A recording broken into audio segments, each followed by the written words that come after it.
ஆடவர் உலகம் வேட்டியில் உதயம். உதயம் வேட்டிகள் ஷர்ட்டுகள். டெக்னாலஜி எந்த அளவுக்கு வேகமாக அப்டேட் ஆகிட்டு இருக்கோ அதே வேகத்துக்கு ஃப்ராடு வேலைகளும் வரிசை கட்டிக்கிட்டே இருக்கு.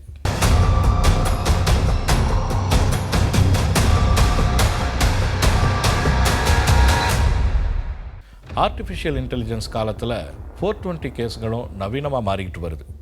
குறிப்பிட்டு சொல்லணும்னா நம்ம பேங்க் அக்கௌண்ட்லேருந்து பணத்தை எடுக்கிறது தான் இப்போ நவீன கால பிக் பாக்கெட்னு சொல்லலாம்.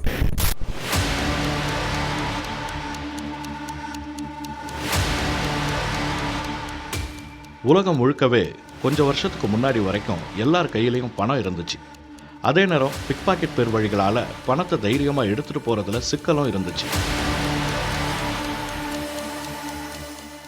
அதுக்கு தீர்வு தர விதமாக தான் பேங்கிங் செக்டாரில் நிறைய டெவலப்மெண்ட் வந்துச்சு. ஏடிஎம் கார்டுகள், நெட் பேங்கிங், மொபைல் பேங்கிங்னு தொழில்நுட்பம் வளர்ந்துச்சு.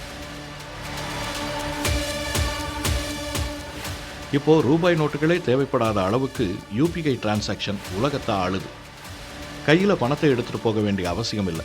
மொபைலில் ஸ்கேன் பண்ணாலே போதும், பணம் போய் சேர்ந்துடும். லிக்விட் கேஷோட புழக்கம் கம்மியானதால் பிக் பாக்கெட் சம்பவங்களும் ஒழிஞ்சது. நமக்கே தெரியாமல் நம்ம அக்கௌண்ட்லேருந்து பணத்தை திருடுறதையும் பேங்க் சைடில் பெருமளவு தவிர்த்துட்டாங்க. ஆனாலும் திருட்டு ஒழிஞ்சுதான்னு கேட்டால் பதில் இல்லைன்னு தான் வருது.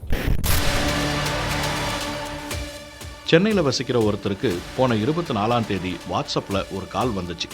அந்த சமயத்தில் அவர் வெளியில் இருந்தார்.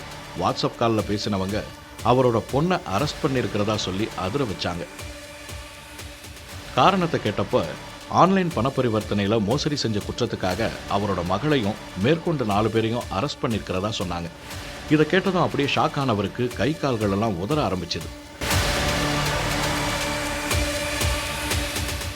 மேற்கொண்டு பேசினவங்க மகளை விடுதலை பண்ணணும்னா, அரெஸ்டான தகவல் நியூஸில் வராமல் பார்த்துக்கணும்னா 40,000 ரூபாயை நாங்கள் சொல்கிற ஜிபே அக்கௌண்ட்டுக்கு உடனே டிரான்சாக்ஷன் செய்யணும்னு மிரட்டுற துணியில் சொல்லியிருக்காங்க.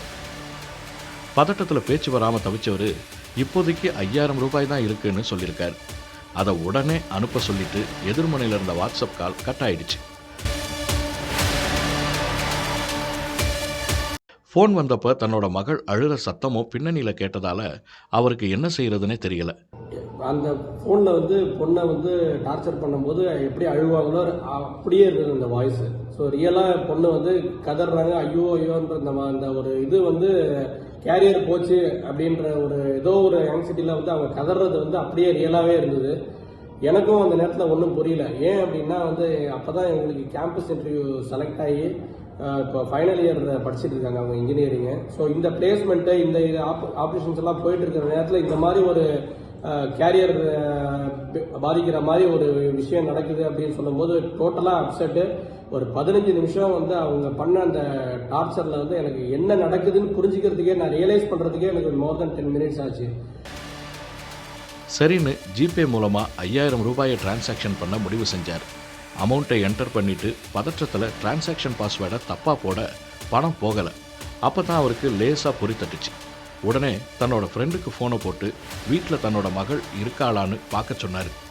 அவரும் வேகமாக போய் பார்த்தப்ப பொண்ணு வீட்டில் ஆன்லைன் கிளாஸ் அட்டன் பண்ணிக்கிட்டு இருந்திருக்காங்க. இந்த தகவல் கிடைச்சதும் நிம்மதி அடைஞ்சவர் வாட்ஸ்அப் மூலமாக தன்னை யாரோ ஏமாற்ற ட்ரை பண்ணியிருக்காங்கன்னு புரிஞ்சுக்கிட்டார். உடனடியாக அதை பற்றி சைபர் போலீஸில் புகார் கொடுத்தார். உண்மையிலேயே போலீஸ் அதிகாரிகள் போல ரொம்ப தோரணையாக பேசினதாகவும் பின்னணியில் தன்னோட மகள் அழுததை போல ஆடியோ கேட்டதாகவும் அந்த புகாரில் அவர் மென்ஷன் பண்ணியிருக்காரு. வாட்ஸ்அப் காலாக இருந்தாலும் சரி, நார்மல் காலாக இருந்தாலும் சரி, முன்ன பின்ன தெரியாதவங்க கிட்ட இருந்து வரும்போது கொஞ்சம் எச்சரிக்கையோடு அணுகினா நிச்சயம் ஏமாற மாட்டோம். ஆடவர் உலகம் வேட்டியில் உதயம். உதயம் வேட்டிகள் ஷர்ட்டுகள்.